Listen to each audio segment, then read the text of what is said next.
Pengurus Gema Perjuangan Maharani Nusantara, Dewan Pimpinan Wilayah Provinsi Sumatera Selatan dan Daerah Kota Palembang hari ini menyerahkan data hard copy pemohon bantuan produktif usaha mikro atau BPUM ke Dinas Koperasi dan UMKM Kota Palembang.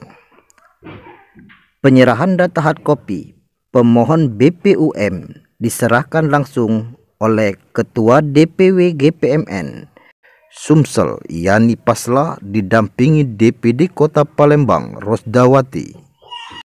Yani mengatakan ada sebanyak 8.143 orang pemohon data hard copy warga Kota Palembang. Jadi agendanya kita hari ini dari pagi sampai hari ini menyerahkan hard copy pemohon BPUM atau calon penerima BPUM sebanyak 8.143 orang untuk Kota Madya Palembang.